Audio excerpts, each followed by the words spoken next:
artwork on Eldraine was pretty on point. Alright, mono red, Steam-Kin, Memekin, whatever you want to call it. So red decks as a whole have fallen off a little bit.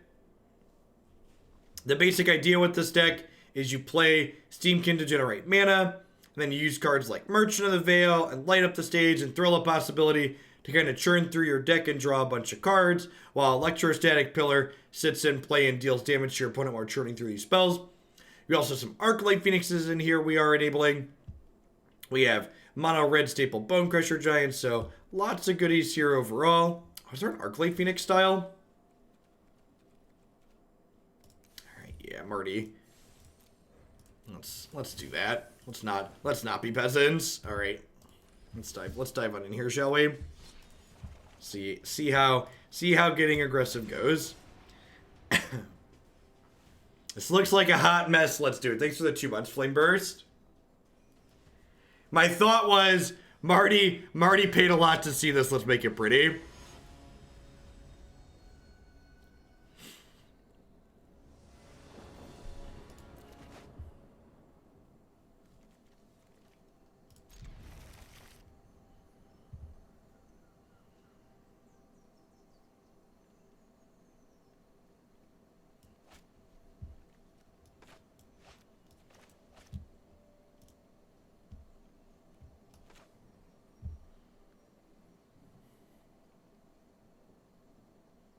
How do you run MTGA on Linux? Lutris? Yes. Yeah. Lutris, wine, whatever you want to call it. Lutris is just a wrapper for wine.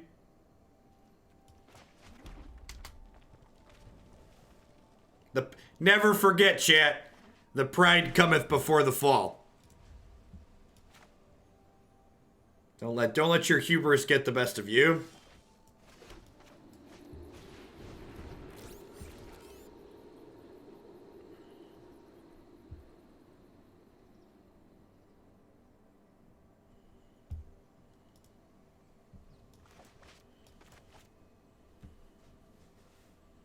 Turn 1, Temple of Mystery.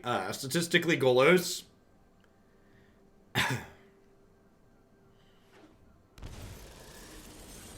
Yep.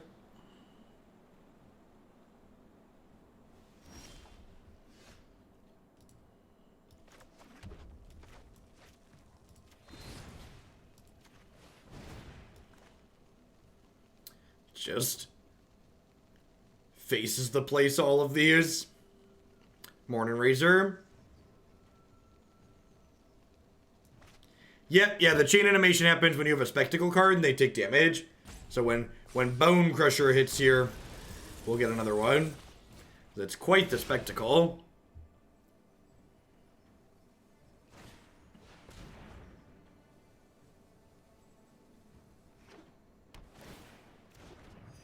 Lands that gain life, rude. It's down to 11 here. Now the small challenge here is that if I want to deploy a bunch of...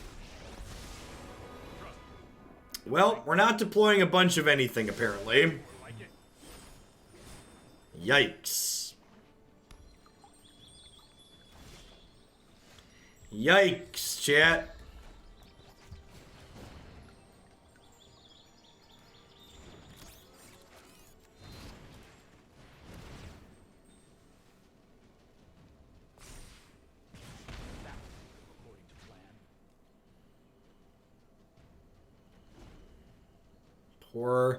Poor little Steam-Kin.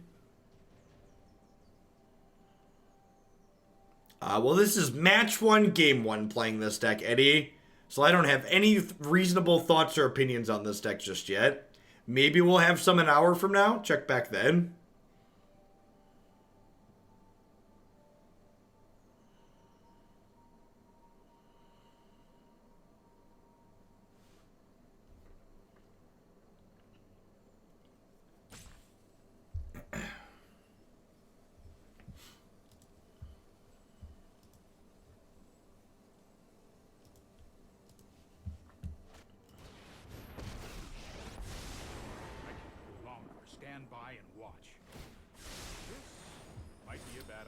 Here we go. Here we go again. Here we go again. Should have known, should have known, should have known again. Do do do do do do do do do do do do do do do do do. Am I ignoring this now? I really can't, right? I'm probably just shocking this. Yeah, I'm gonna go to their face. I'll shock this next turn. I mean, a lot of things changed, J-Man-Dog. The format rotated. So, yes. I've got it.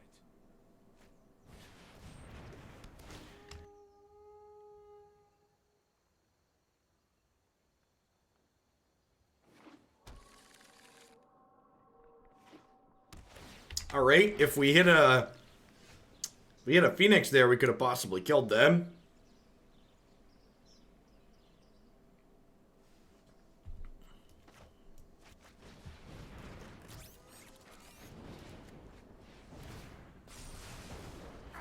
Now what?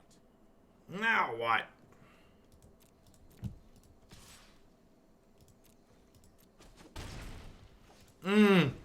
That's true. Maybe I'm supposed to Merchant of the Veil because Skewer is lethal there. That's a good observation.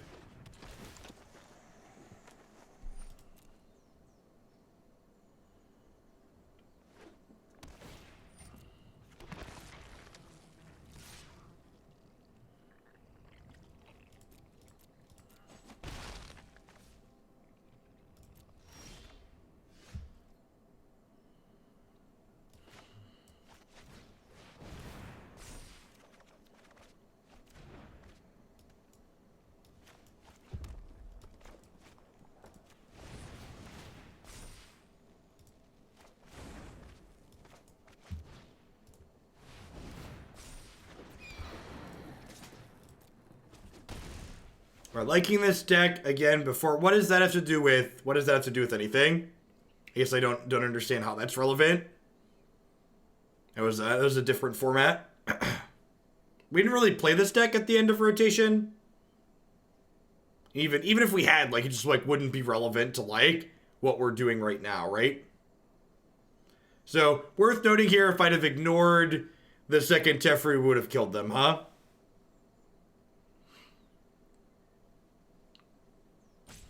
They'd have died.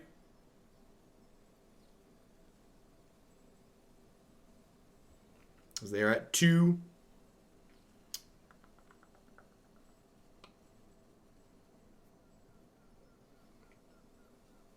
Yeah, there's been a lot of different red-black variations running around. There's a lot of people playing decks like the opponents that basically don't have meaningful plays before the third turn of the game. Tank, play my card that gains 5 life. Peak ramp player. Peak ramp player. Bonecrusher seems bad in this matchup.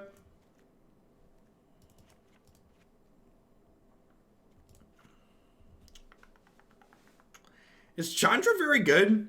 I feel like Chandra's probably not very good. I guess the rest of these don't seem stellar, though, either. We're gonna like 1 Pyromancer, I guess.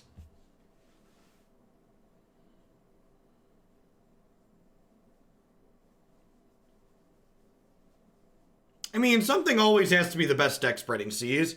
A lot of these Golos decks don't have a ton of respect for aggressive decks. So, like, I think there are a number of aggressive decks that are reasonable in the format. I think Fry for Kenrith doesn't really matter because most of the time they're going to cast him and gain 5 life and we can't win anymore anyways. So, I think kill them before they can cast Kenrith and gain 5 life with it is probably a better plan than trying to fry it.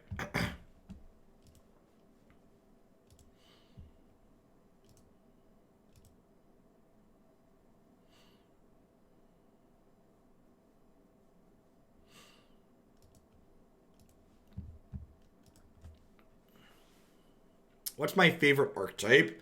In general, I like aggressive decks that have disruptive or interactive elements in them.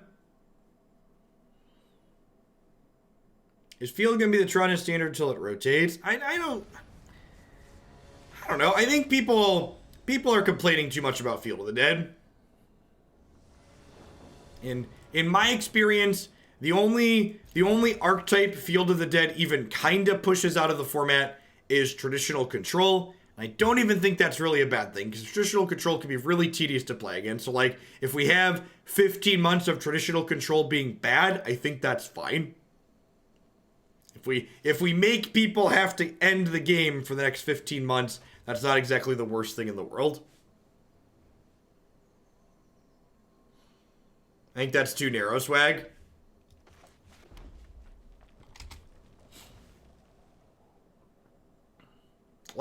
Last season, when Field was also pushing mid-range decks out of the format, I was kind of frustrated with it, but with the introduction of Questing Beast, it doesn't really do that anymore. Mid-range decks between Questing Beast and Disdainful Stroke feel like they have appropriate tools to interact with the Field decks, in my experience. So, I think they're fine.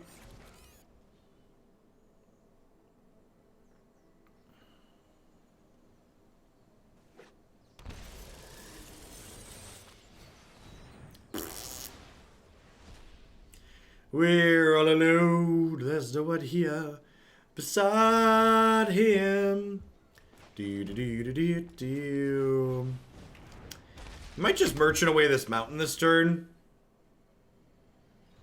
Forced into green, though. Sure, you're always forced into certain combinations of things if you want to have a better chance. You play green, or you can play something aggressive.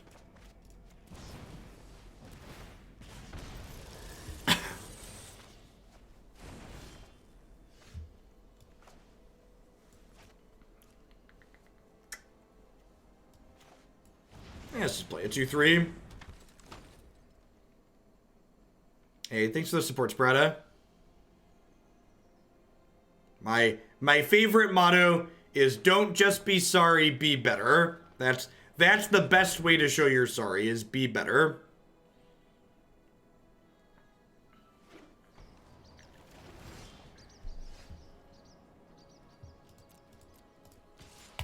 Alright, we got a lot of damages here. So, like, risk factor is 5, and each of these are 4. This is what they have here.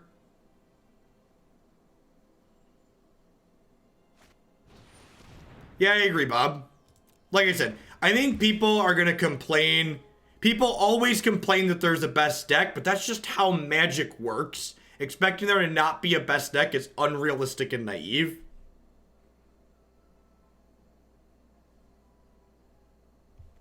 Hey, I'm glad you're enjoying it, Thresh. Yeah, we're almost certainly going to get back to the Teamer deck soon. A lot of people have been giving me comments that they're liking it.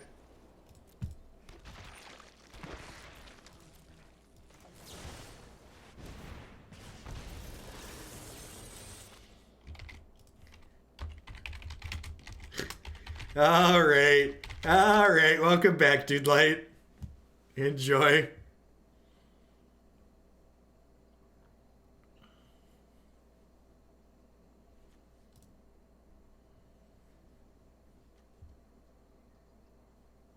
Yeah, I agree. And actually, from a brewing perspective, formats where there's an established best deck tend to be easier to brew in than formats like Modern. So, in a format like Modern, where there's 1,000 different decks, the only way you can effectively brew is to just be as linear as possible. Whereas, in a format where there's a deck with a target on its head, you can actually, is this turn good? I think this turn might be good. You can actually have interaction be good because you know what you need to be interacting with.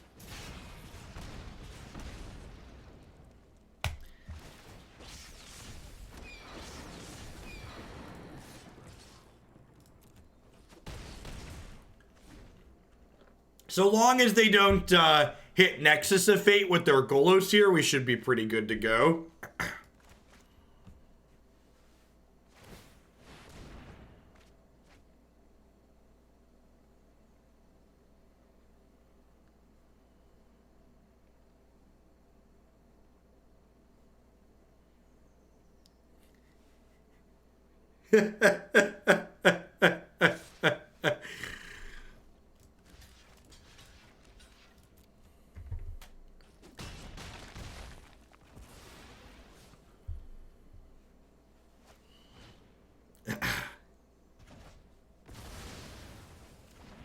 It's all about the delivery, chat. It's all about the delivery. It's too soon. Fair. Thanks for the 3 months, Mr. Rainbow. I appreciate that. Welcome back. Hey, thanks for the host tracks. Hope you had a good stream this morning. Hey, opponent. Have you heard about your face? I hear it's the place.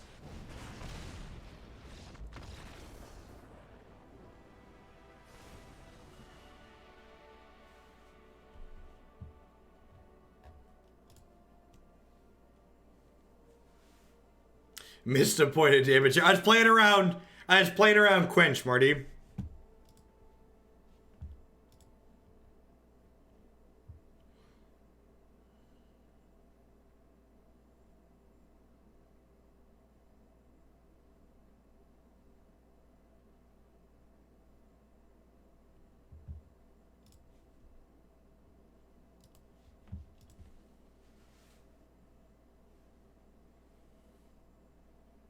That was game 2. I think I punted game 1. Misevaluated my role and where I was supposed to be directing damage.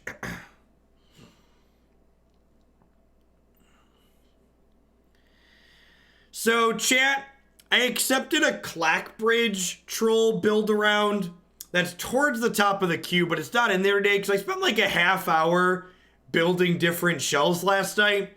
That card's probably just not playable, huh? In a format where people make 2/2s every turn with their lands. I was kind of excited for that card during spoiler season, but it's just not good enough, right?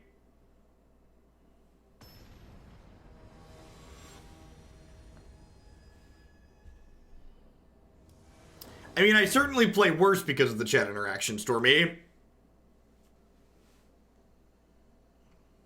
Let's say on a good day, I'm probably 10% worse while reading the chat and multitasking while streaming. Seems fine.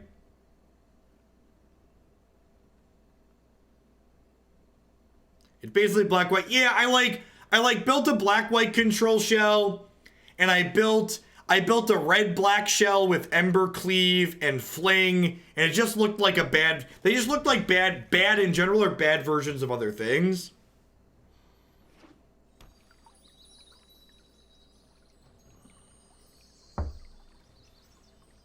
Yeah, I think I might do a refund on that one.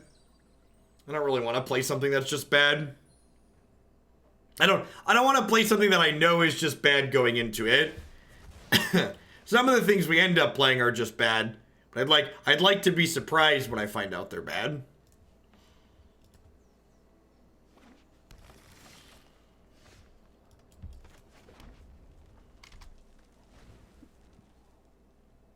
You ever given us a breakdown into how I build decks? Well, I take the good cards and I mix them up, and then I build a mana base. Is the general 1-2. The longer, less sarcastic answer is there have literally been entire books written about deck building in Magic, and there's a reason for that.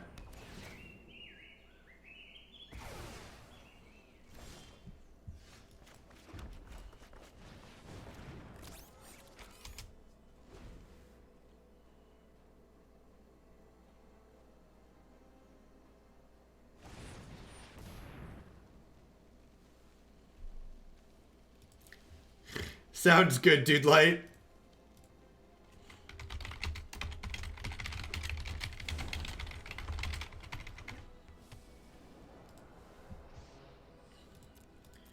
I think I end step this.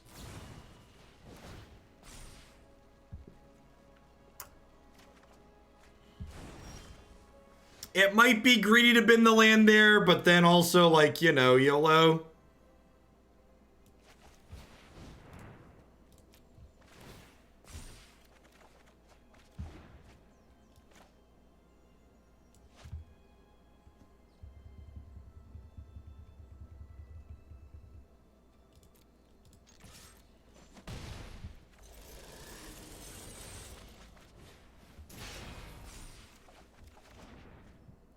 Okay.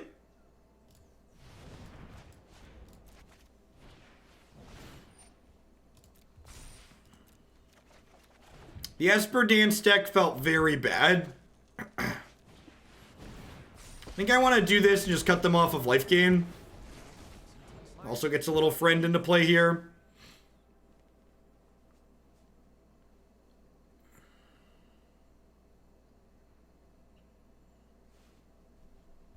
I think the deck doesn't have a meaningful win condition, and it doesn't have a very quick clock. It doesn't have very reasonable interaction. It just felt like it was a deck that was mediocre overall slow future that's being propped up by the fact that sweepers are good right now.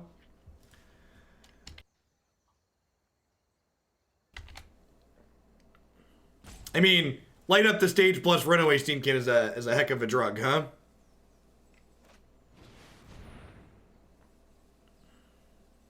This is the problem. They're still at 17 and they're making zombies now, so it's like I have to try and like burn them out from here, which is a challenge.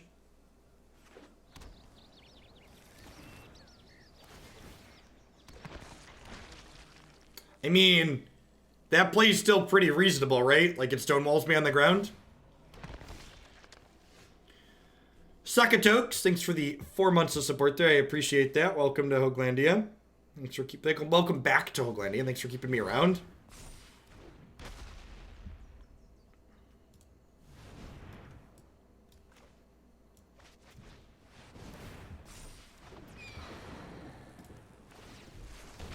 Yeah, we might be able to bird them out from here. They're also at a virtual 2 lower, right? Because we have 2 points sitting in play, which is nice. We lost the draw 2 there, but I think that's fine. Getting the bird and the electrostatic field into play felt more important. If they have a sweeper here, they go to 8, but we have an okay shot at bringing back bird next turn, maybe. If we draw a shock, we get to bring it back. I guess that's not even true. We need to draw like land and then thrill into a shock.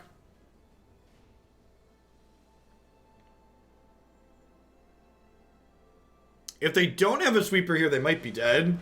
Yeah, they might be dead here.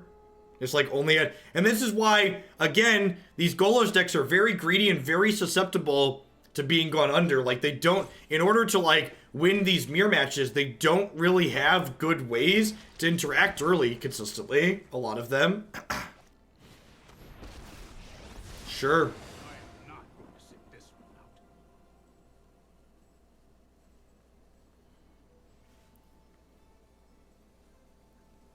out. Alright, which one do you want to bounce? I guess they might even want to bounce a token here. Yeah, bouncing the bird's not even that big of a deal with the thrill in our hand.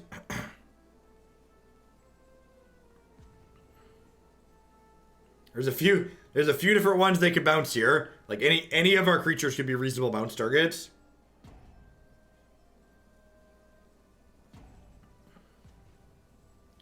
So yeah, so you can't just be creature based the wake. So you have to have a little bit of reach or a little bit of evasion or a little bit of haste. Like you can't just have a pile of creatures, but there's a number of things that allow you to have a reasonable chance, in my experience. All right, so they're at 8. They're at 5. They're dead. So it looks like they're dead here.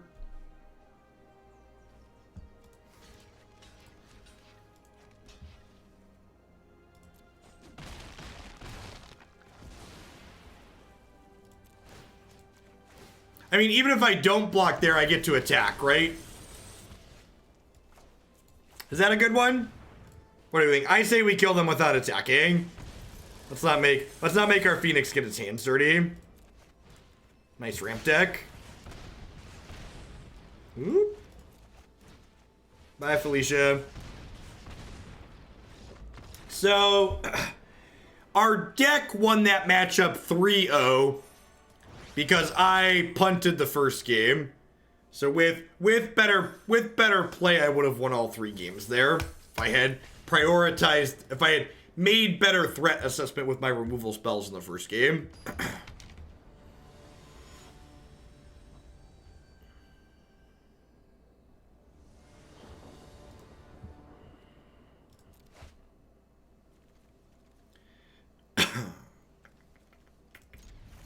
I would love to go first. Thank you for asking.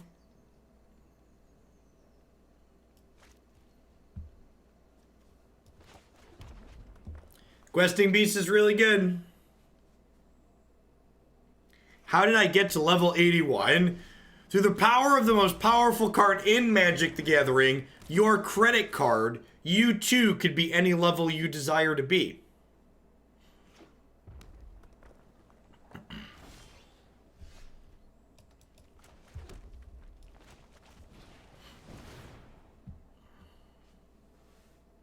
Is Bonecrusher ready? Main deck Aether Gust. This is the year of our Lord, the main deck Aether Gust. I think I'm bottoming this. I feel like a turn 4 Steam-Kin is not particularly good against the opponent's deck.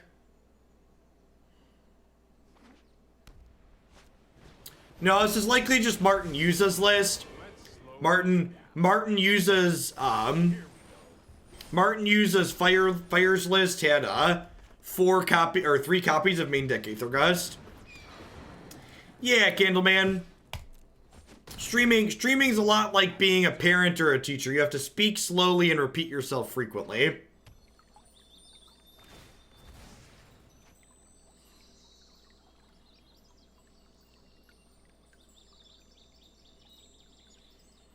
Gosh, all these borderless basics just turned out really well. What did I just say?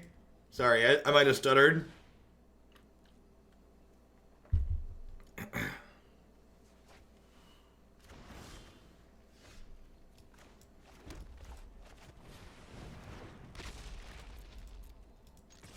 Yeah, honestly, main deck Aether Gust is very reasonable, I think. I agree with the assessment that most decks have green or red cards in them. This is a part where they go land, Cavalier, Clarion, gain 8, and we die.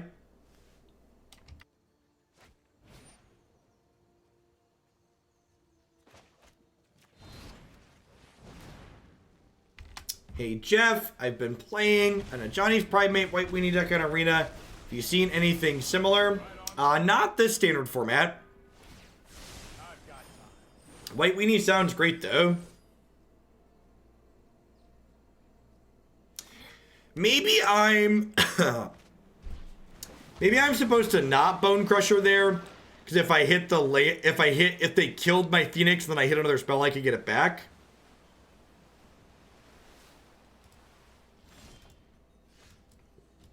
Feel pretty dead here. They're at 10 and I have a flying blocker. Or they're at 10 and they have a flying blocker, I should say. I'm gonna hold on to this in case we draw a Merchant or a Thrill. Here goes nothing.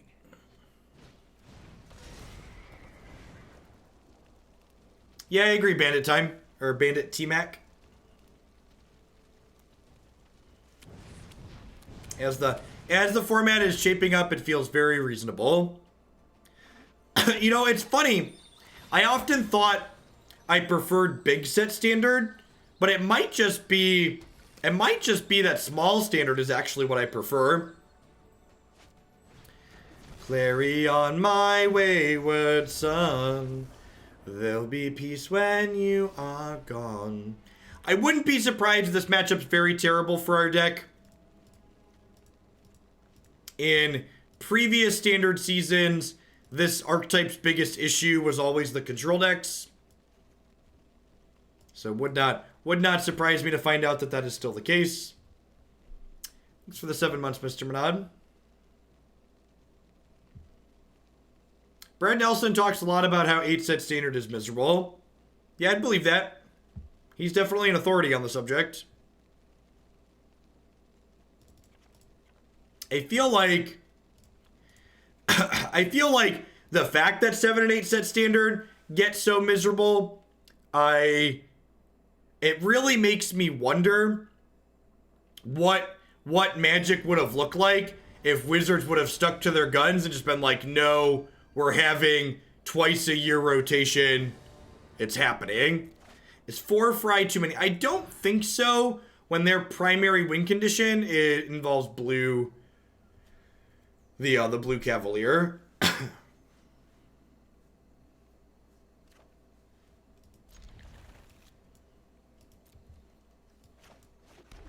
Yeah, Narset's also terrifying. Scotty, thanks for the 4 months. I appreciate the third of a year. Welcome back.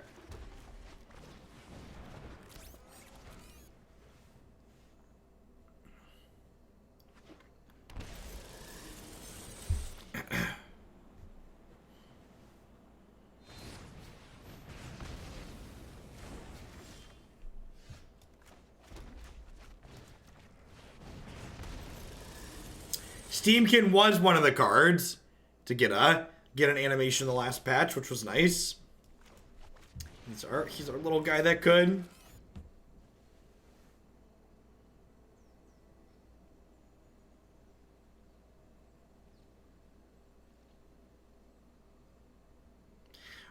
Why can't you draw a Phoenix when you have Thrill in hand? Asking the real questions. I think I am going to put this back on top at this point. So, sure. Time walk resolves. Go.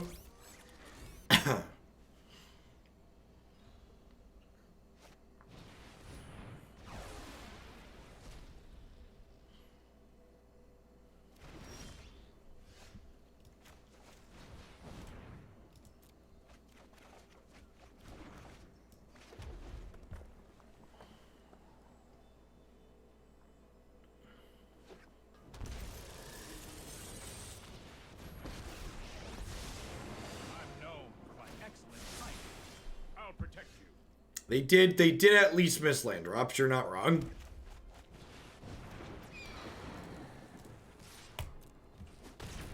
I think I'm supposed to keep this from drawing a card because they're missing land drops.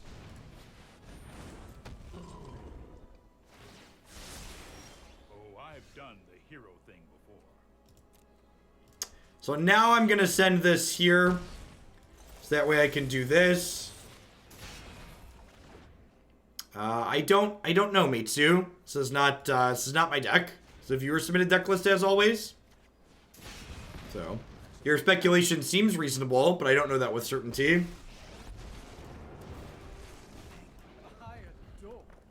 Alright, looks like we're gonna get this one where they stumble. I think the responsible stat-based thing to do is to drop to 18 lands so we never flood again. Sounds right.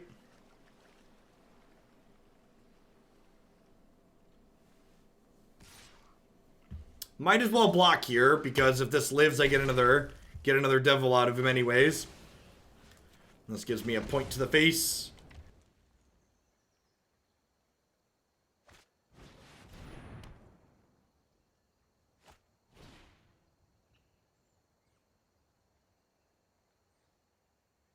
So, a Skewer... a Skewer is lethal next turn. As we have Arclight hit them for 2, Skewer them, Chandra, flashback, Skewer. Chandra,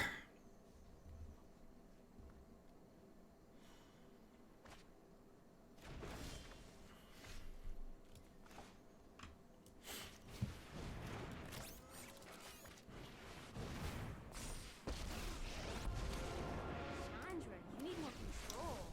Oh, just let me burn. I think I want to draw 2 with Chandra here. Or do I just 3 them? I probably just 3 them, right?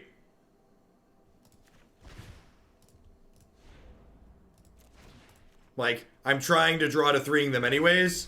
I like to think on my feet. Other than the Mythic Championship qualifier, do you have any other events coming up that I'm excited for? No, not really. There's a modern thing on Magic Online a week from tomorrow that I might play in, but Modern as a whole is kind of medium at the moment, so I'm not 100% sure if that's something I'm going to do or not.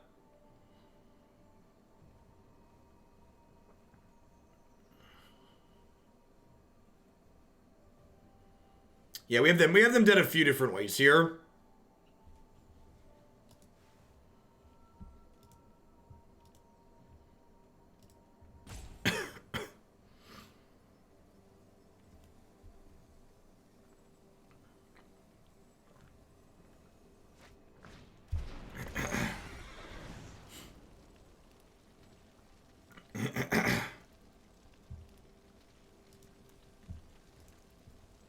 When was the last time Modern wasn't medium? It's not, I think it's not so much that Modern isn't medium sometimes, so much as sometimes Standard's bad, so it makes medium Modern look okay. I think is a more apt description of what occurs. So they don't gain life here, but they do get to kill Chandra, so they're no longer dead on board. We have some draws, though. Is that a draw? I don't feel like that was a draw.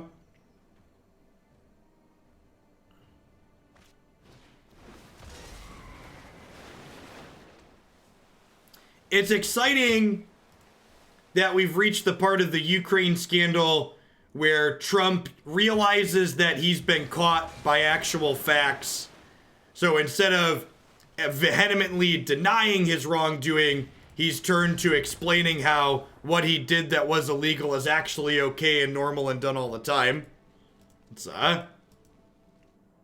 always nice to see him progress through the stages.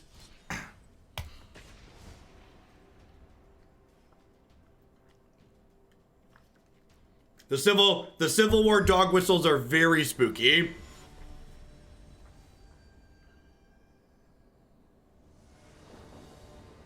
My intention is that in the week leading up to the 2020 election, I plan to stock up and only send the kids to school and probably not leave the house.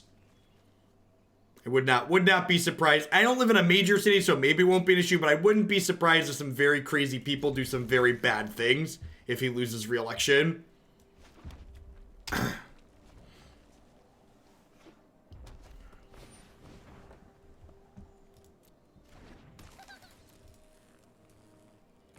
Was Jund ever actually a 50-50 deck in Modern, or was it rose-tinted lenses? Yeah, there was a time when Jund was really good. For sure.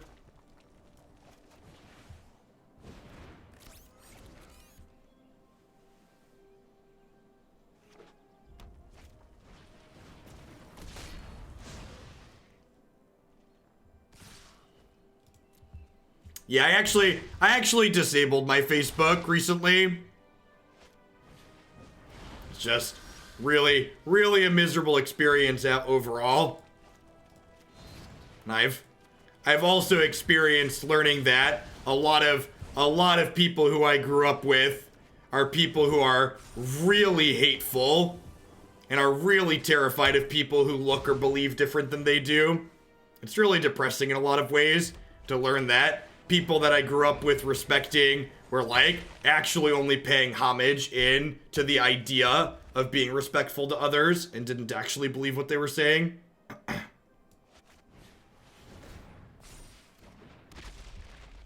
Are there real threats to public safety? Well, the United States has more guns than people in it, so it's a very real concern.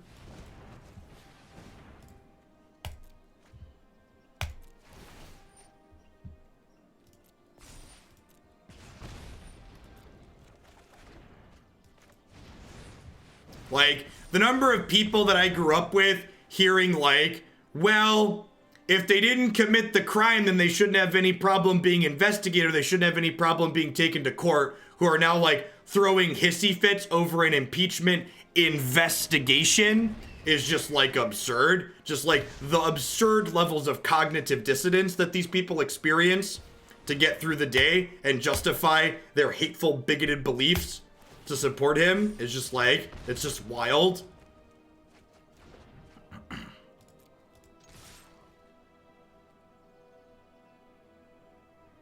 I grew up in the Chicago suburbs.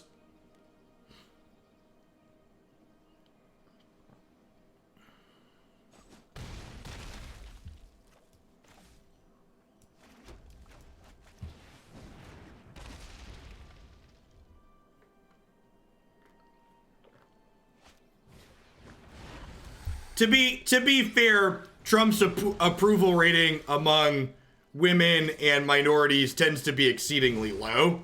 So, yay, lethal draws. It's not zero, but it's super low.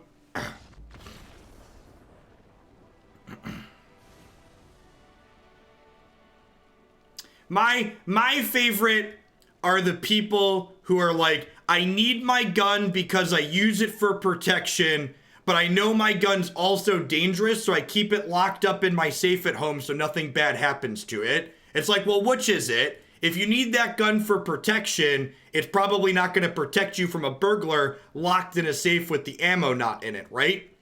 So either you need it for protection, or you realize that it's not practical and it's very dangerous to have around. Like, pick a lane. Irencrag Pyromancer is supposed to be here too, right? Gun is loaded and next to my bed. Yep. I'm really not looking forward to, like, my kids getting a little bit older and talking about organizing play dates and having to ask parents if they have firearms in their house, and then informing them that my children is not going to their house if they have firearms in it. All right, what am I cutting here? I obviously want all the removal. Am I cutting this just because it gets attacked? I think I'm cutting this just because it gets attacked.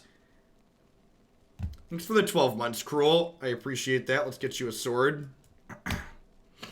Chandra doesn't block. Yeah, we're basically... Do I just cut these? I'm going to cut these, right? They just die? I think that's the plan. I think those just die.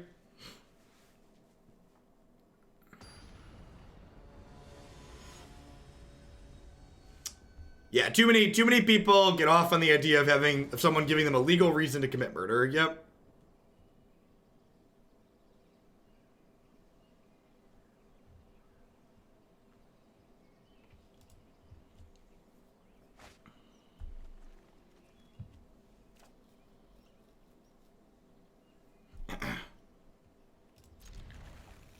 It's like, I think my favorite GOP talking point / fallacy surrounding this hand maybe wasn't to keep. This hand was probably bad. There's no removal in it. It could be anything though. I guess I have 2 3s are probably okay here actually. My favorite GOP talking point surrounding gun violence is when people try to make the absurd justification that gun violence is a statistically insignificant portion of the death that happens in the United States. And it's just like, that's such an unreal bad faith argument that I just like, I can't even begin to decompress it.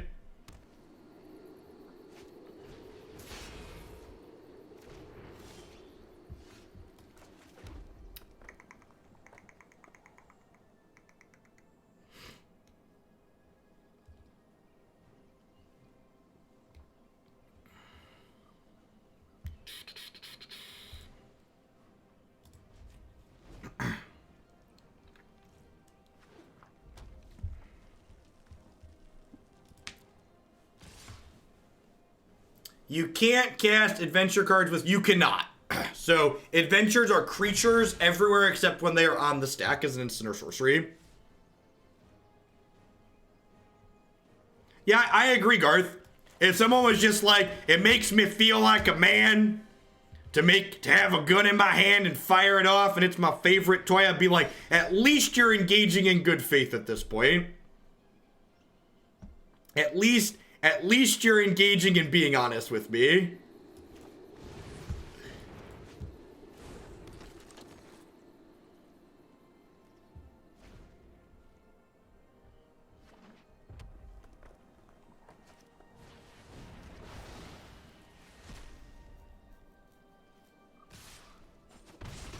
Yeah, they pick and choose, Sunshine. Single issue voters will be the death of our nation. All right, so what am I supposed to do here?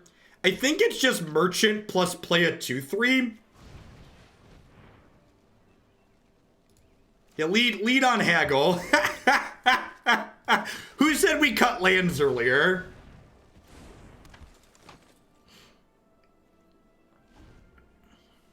Who said we should cut lands earlier? They were obviously a visionary. Living in a monastery full of firebrands? Hey, these little guys are great. Listen, you can talk about firearm education, and you can talk about lots of things that happen in a perfect world, but if you want to talk about meaningful statistics, look at the amount of child death that happens in households with guns versus not. That's the stat that's relevant and meaningful to this point. And yeah, I should educate my kids and tell them they shouldn't use firearms. They should never touch a loaded gun. But you know what? A 6 and a 7-year-old, that's just not how kids work. Anybody who thinks you can logic gun safety into a grade school child is a fucking idiot and is unrealistic and has never actually interacted with an average child.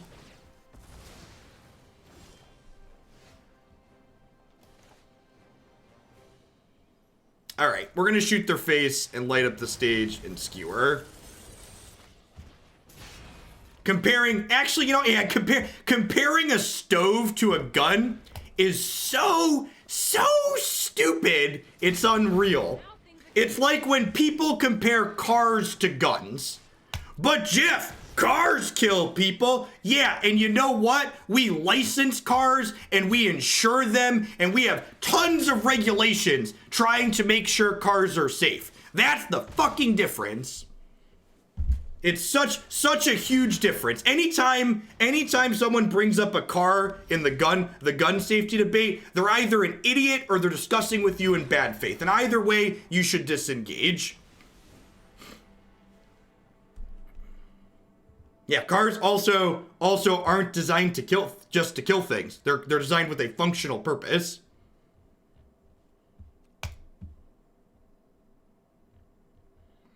I live in St. Louis, and the Children's Hospital here sees the highest amount of gun-related deaths and injuries in the United States, and it makes me sad. Yeah. It's harder to get a driver's license than a concealed carry. Yeah, think about that.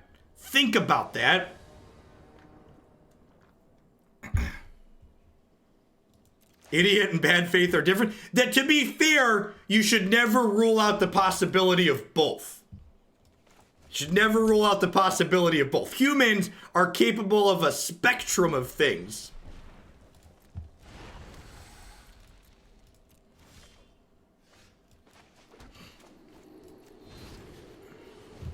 I want to make a note to tag this video NSFW language. I would apologize to you, Marty, but it means your video is going to get more views, so. I think I lead on this, because I'd rather this die than this.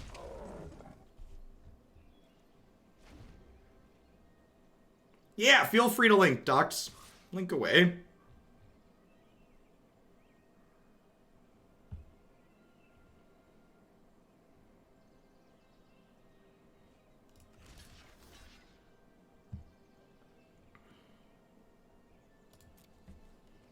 God, thanks for the 4 months of Twitch Prime. I mean, it feels fitting, right? We ranted about bad Republican policies while playing the mono red deck. It feels like it's on theme.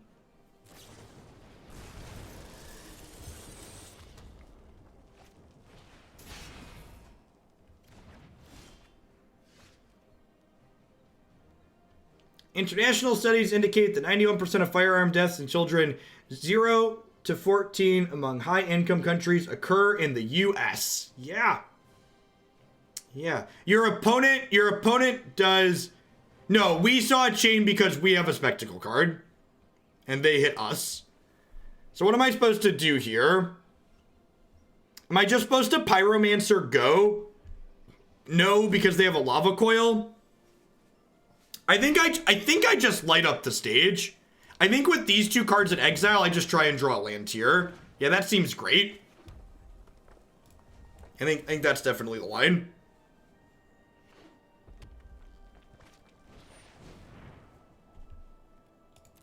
Thanks, Sunox.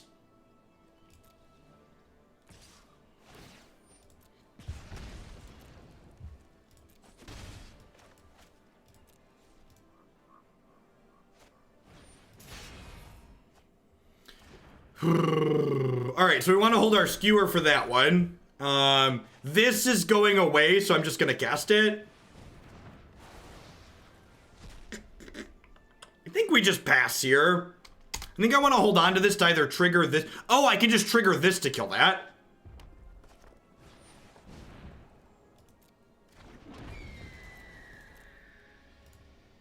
So, J-Wall, someone untimeout J-Wall. I I want you to understand that while I don't think you just said that in bad faith, what you need to understand is that the lesser of two evils, they're all the same. That's a GOP talking point.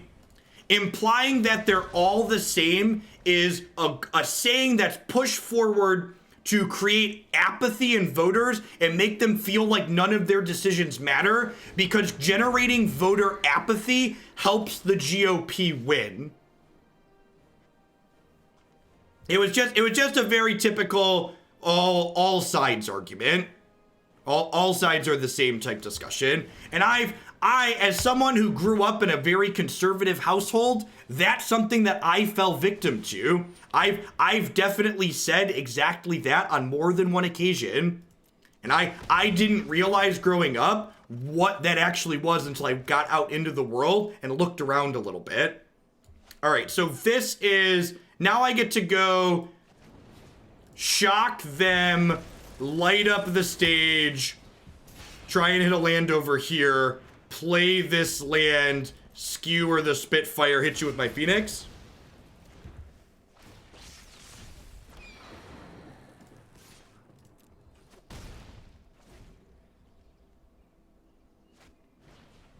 I don't think you're a bad person. I want it to be clear. I don't think you're a bad person for wanting to own a gun, especially if you handle it safely. But I also think that if you think your household with children in it is safer because you have a firearm in your household, you are very, very wrong. Regardless of how safe you think you're being with that firearm, your children are more likely to be injured living in a home with a weapon than not. They are more likely to be injured with the weapon that you own, regardless of how safe you are with it, than they are from an intruder coming into your home and hurting your family because you didn't have a gun to protect them. A dog is a much better safety item than a gun. That's just, I'm sure there are a lot of people out there who have a bad understanding of the data and have a bad understanding of statistics and have good faith reasons to think they're doing right by their family to own a gun, but you're not. You are statistically putting your family and your children at risk by having a firearm in your house.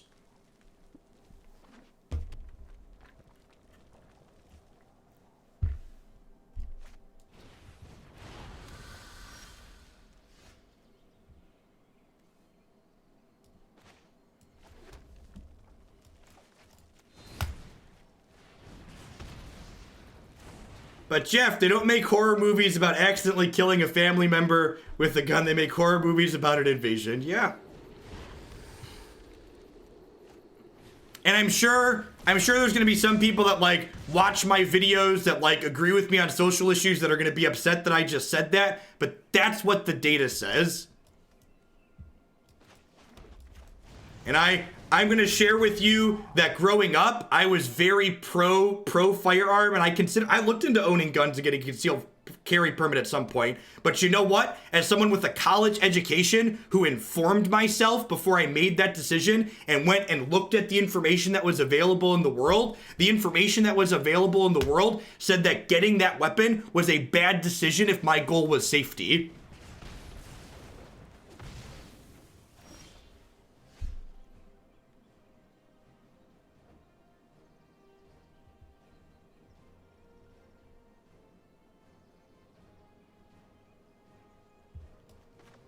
And like I said, if you're someone out there who has a gun who likes it for shooting sports and you have fun with shooting sports, I can really appreciate that because at least you're being honest. It's hard to look at data and ignore how you feel. Yeah. All right. Well, I think we're dead this time. I think we're dead. Without a Lava Coil game one, this is pretty, yeah. Yeah, let's go ahead and move along here. They're too high at the moment.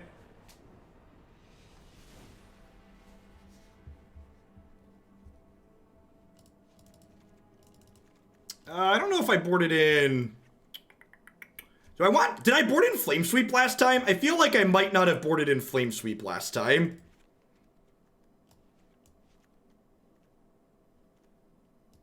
Did I? Okay. What did we... I cut the Steam-Kins. I cut the Steam-Kins last time. That was the easy cut. Oh, I did Flame Sweep and not Tibalt, right?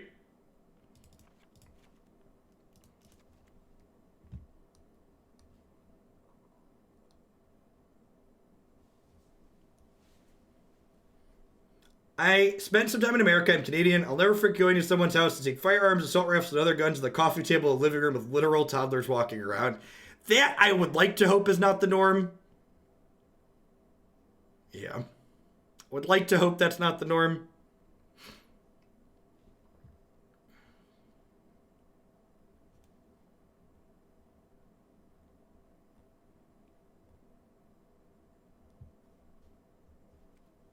I just, like, yeah, JW, so like I said, I know you, like, I believe that you said that in good faith, but I'm just telling you the impact of statements like that is, especially if you voted for Bernie, the impact of statements like that goes against that.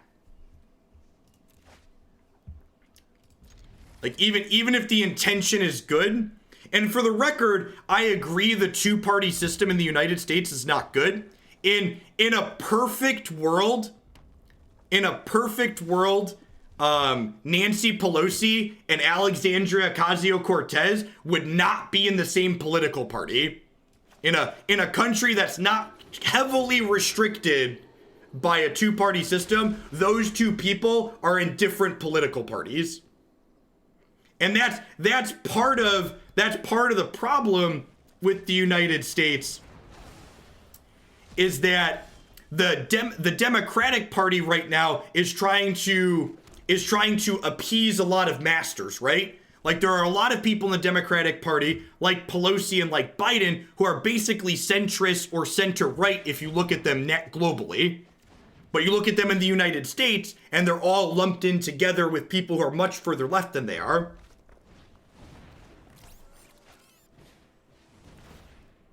How are they not?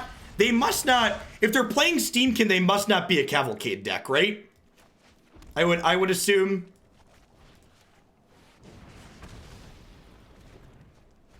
Yeah, there's that too, Warlordy. A lot of gun owners defend the Second Amendment as protection against a corrupt government while defending the current corrupt government. Yeah, that's the case.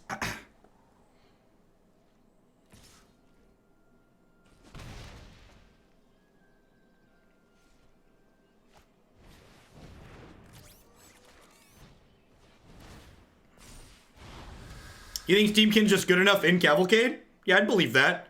Alright, so I think I'm supposed to give up value on my field triggers here. Am I?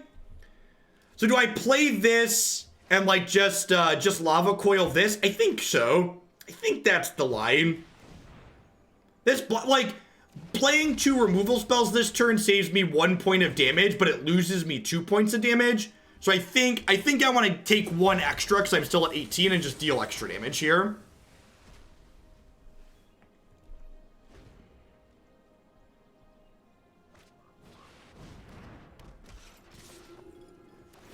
Well, we took a lot more than 2 extra damage. Or 1 extra damage. We're still, and like, the downside here feels a little bit bad, but we're still high enough that it's like not a big deal, right? I didn't stomp instead of Lava Coil because if my opponent had a shock, my stomp wouldn't have killed their thing.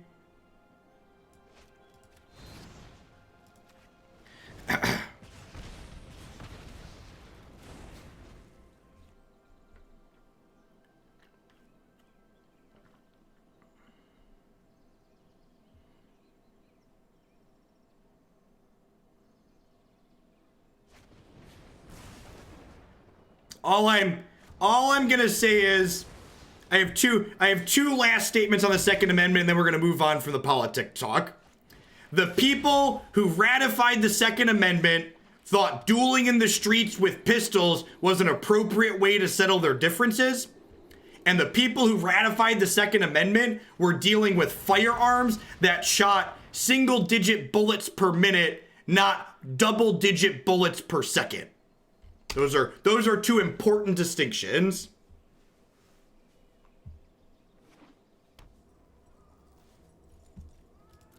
Now we have drones, right?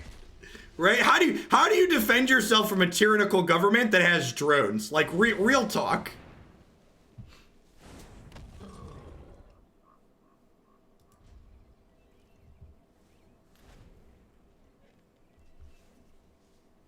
Yeah, I think I should have haggled the land. Marty, I'm telling you I'm gonna flood though. It's fine.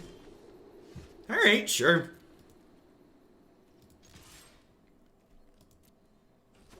All right, we're gonna refocus, and we're gonna move off of the guns and politics talk. So that way, this is the only video I have to tag NSFW.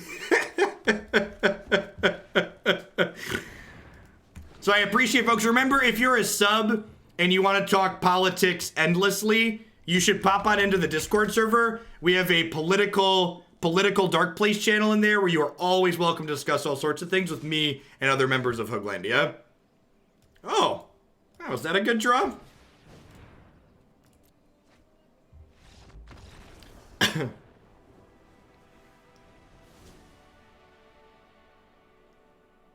I get a random out of contents? Fuck! Alright, sorry to anybody who's watching with children. Alright, we're definitely tagging this one at NSFW. Alright, done. I'm done swearing now.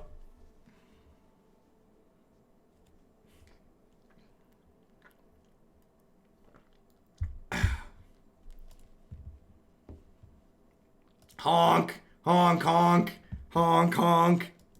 If I had more time for video editing, I definitely would go put honks over my swear words in this video, but I just don't have time to do that. I didn't attack with the Phoenix the turn we cast it, because we cast it post-combat, Han Solo. Because we cast it post-combat, because we drew it off a light up the stage that I cast with Spectacle.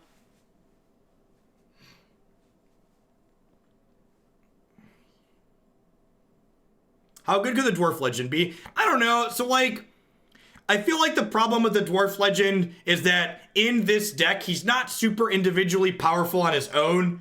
The other question is, like, what am I cutting for him? Like, 4 mana is a lot of mana. And then, like, what are we doing past that?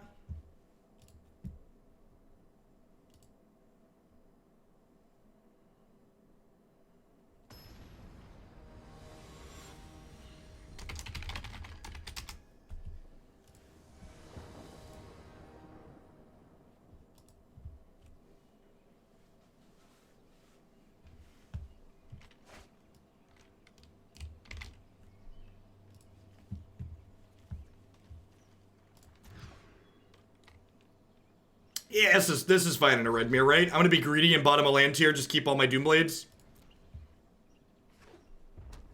We're only drawing lands anyways, yep. Yep, who's an expert at flooding on the 20 land deck? This guy right here. Gonna shock this now in case anything bad happens.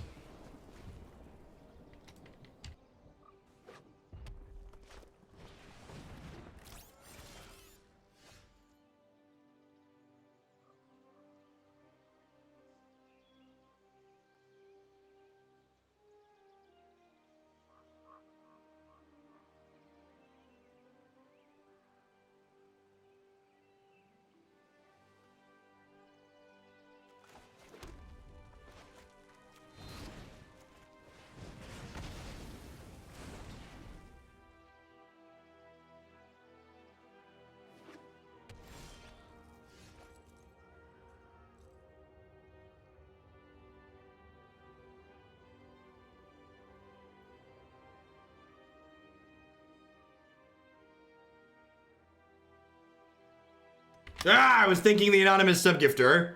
Welcome to Hooglandia. Set your couch on fire. Lord Spamalot, thank you for the 2/3 of a year support. I appreciate that. Welcome back. Is it crazy to just pass here? I think I just want to pass here. Like, all my cards are good and they haven't played anything. La the Witch, thank you for the 9 months of support. Started watching MTG Jeff, started subbing for politics Jeff. Let me know what deck you'd like to bump up in the queue. I appreciate that. The control matchup with this archetype is not amazing. That's a good draw. That means next turn we get to do this, ditch this, shock them, light up the stage. We're definitely in YOLO mode, right? Let's just try and hit a land. Papi! Papi! light 'em up. They're on fire. Oh. It is in the queue. I'd be happy to bump that. Can we run back Bant Kenrith? I'm itching to see some combo. Yeah, but you'll have to remind me which one you want. Which one that is, Scholar. They've not played any black cards. I wonder if they have like Noxious Grasp in the sideboard for the green decks. I could see that.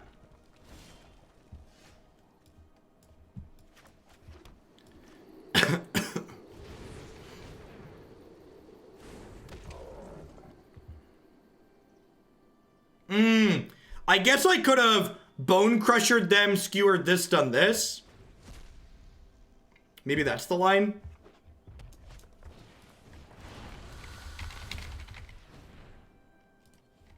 Who's ready? I always forget. Bonecrusher's ready.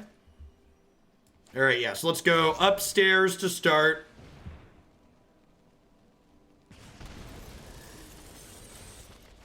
Light up the stage. We have a burb in our bin. I'm just gonna kill their board here, I think. Like, they're on empty and I have all of these in exile. Yeah, we're definitely... There's definitely not really a wrong way to eat this Rhesus, huh?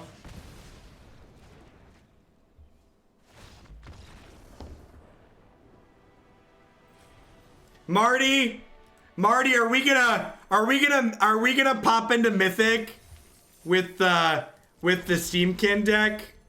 It's a bubble match, chat. Final boss. All right, let's win a die roll. Let's win a die roll.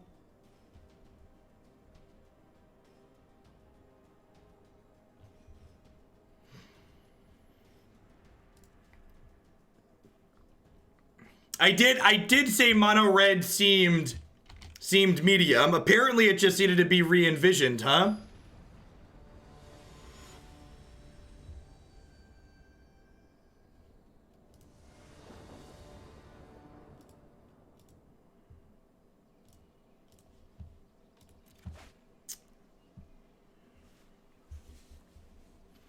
What do the kids say, chat? Is it YOLO? Listen, anybody who's watched this stream before knew what button I was clicking there. Scholar with the big cut the line tip. Whoop. Oh, this one. Yeah, we could definitely play Bant Kenny. 10 out of 10. Thank you, as always, for the absurd support.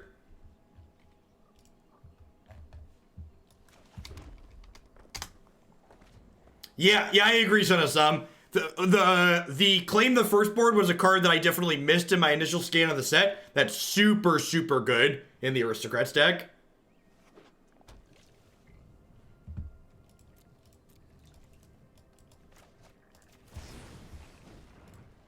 I believe. Come on, hit the land. Oh, no.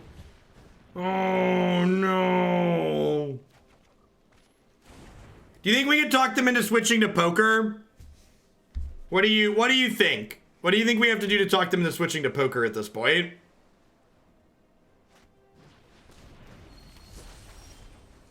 Marty did... Oh, we've got 4 of a kind and a pair.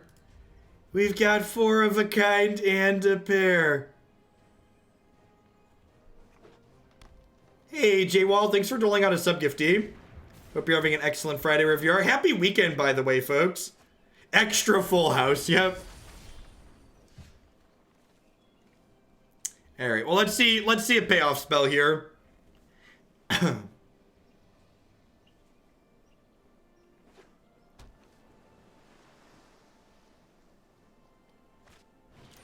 Clearly, we should change from Magic to poker.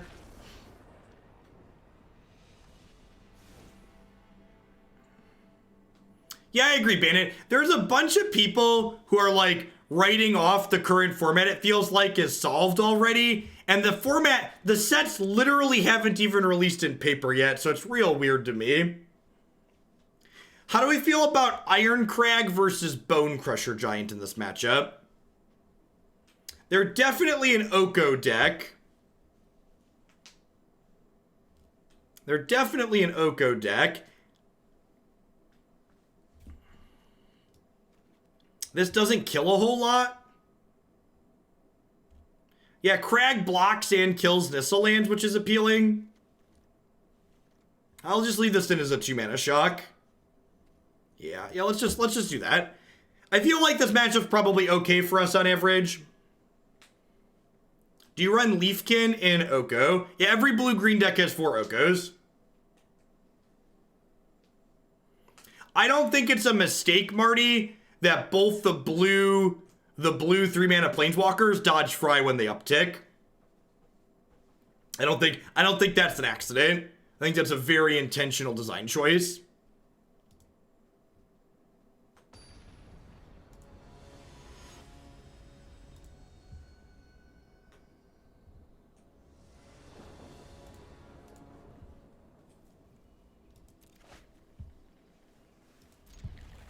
Okay.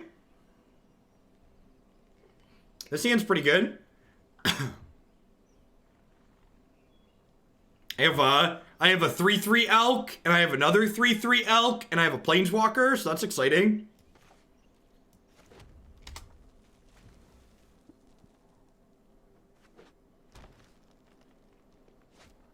Does anyone have the 18 damage turn with the aristocrats, the deck list? Yeah, if you look in that video description, there's a link to my website where you can find it. Oh, the clip. It's on my YouTube channel.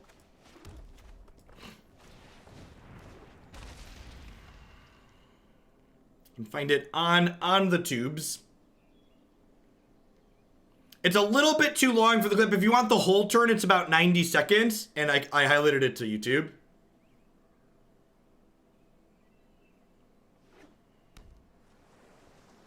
Oko was the final boss the entire time. Yeah, if this card could redirect to Planeswalkers still, it'd be a different thing. It does still die EOT, dude. Like, I actually asked the judges in the Discord server about that last night. Because if it didn't die EOT, that was definitely going to be a deck we were going to build. It's not poison. Trust me. It's not poison. Trust me. Alright, so do I do this now? I think I do this now. Because even if they elk this next turn, I can give it a counter, so it'll be a 4/4 elk.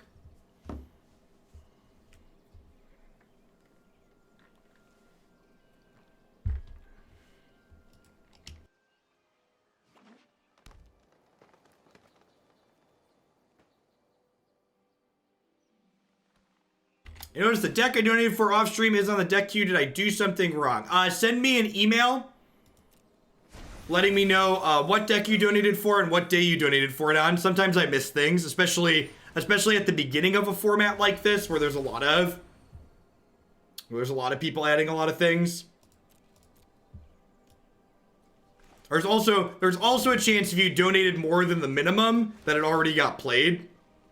There's a possibility too. I think I just do this now because I don't have that much mana.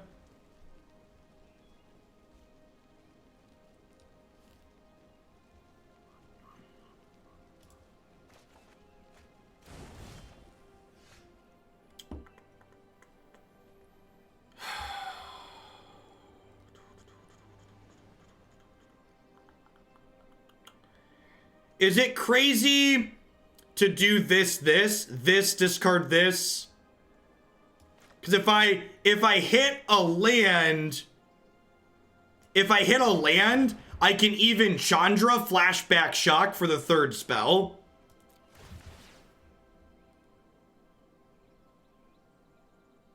Because this will have counters from the shock. So like a land or a 1-mana spell are both good enough to get the bird back here.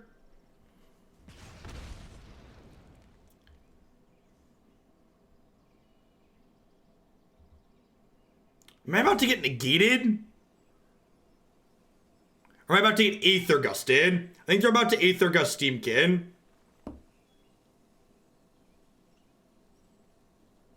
Which if they do that, we get to punish them for their mistake.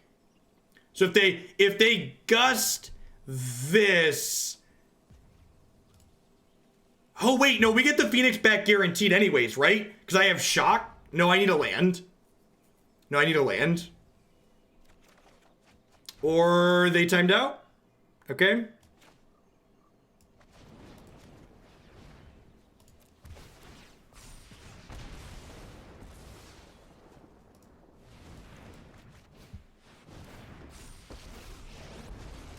Anyone need a match? No. All right, so they're at 17. So I think I'm supposed to shock Broco here. And then send Steam-Kin and Bird at Broco. 8-month sub, new computer, not a bad day. Thanks for the 2/3 of a year. Free looting. Looting can stay banned. I'd almost give you Grave Troll back, though. Are they auto-passing? I felt like they were auto-passing there. Because they hit their timeout. Did it just like auto-pass the rest of their turn because they timed out? I can't tell if that was a they timed out or they conceded the game because they missed a play. Alright, looks like they conceded the game because they missed a play. Alright. Sure.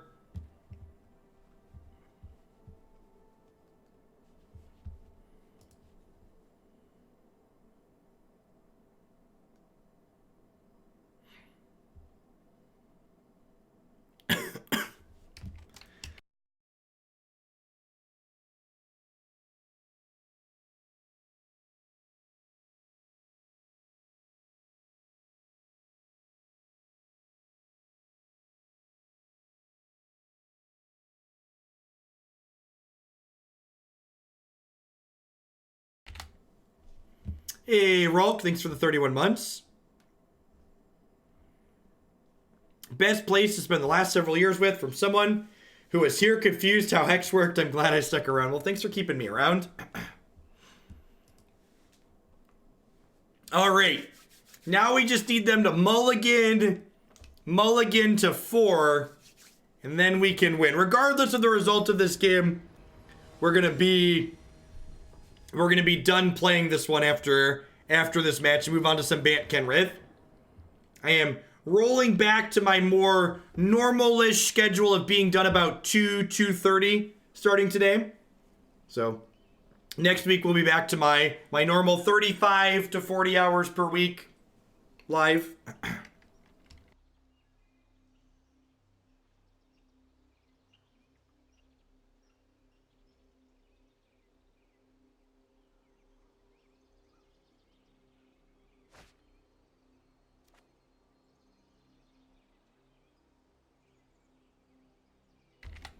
I think I have to mulligan this. I think this hand just doesn't do enough in this matchup. I guess I could shock plus light up the stage on 2. But that doesn't seem very good. I think I just need to be more aggressive than that. This seems fine.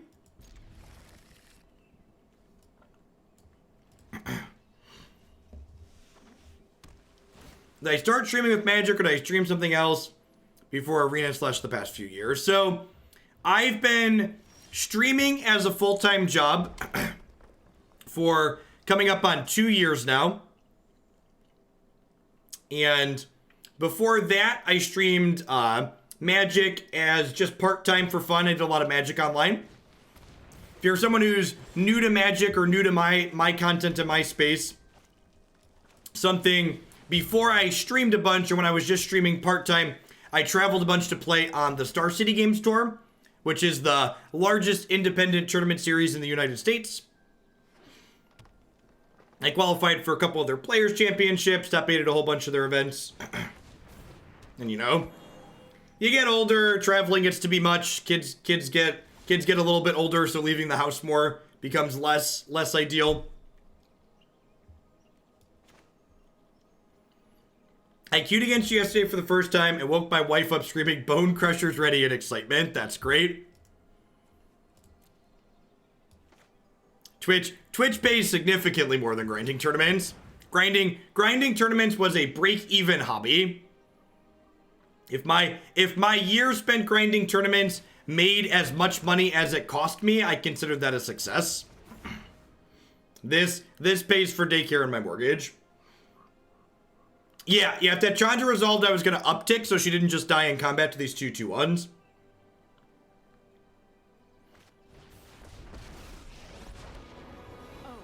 I have, like, I don't have a cold, but I just have this cough that won't go away.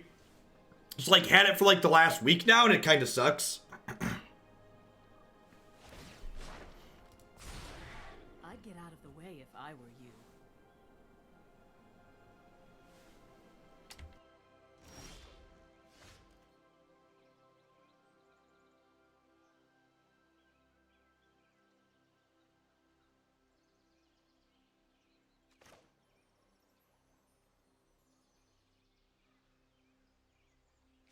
Also pays for treats for Declan, buy him treats. Declan does enjoy treats.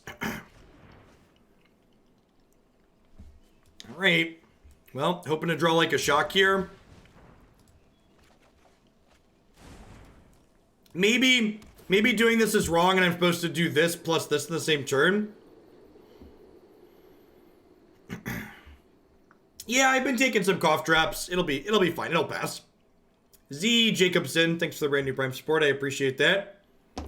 Yeah, it's like a shock. I have bad news, chat. I think the final boss is gonna take us down. Not destined for mythic this match.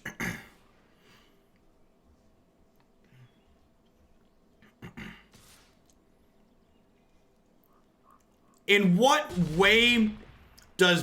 problem does Blight Beetle solve against these green decks? It can't block Questing Beast. Turning off the 1/1 counter from the Great Henge isn't really a meaningful thing. Yeah, Noxious Grasp is significantly better than Bug that doesn't solve any problems. And again, like, when you're thinking about cards, think critically. Think about what problem you have and how it's solved by the card you're suggesting.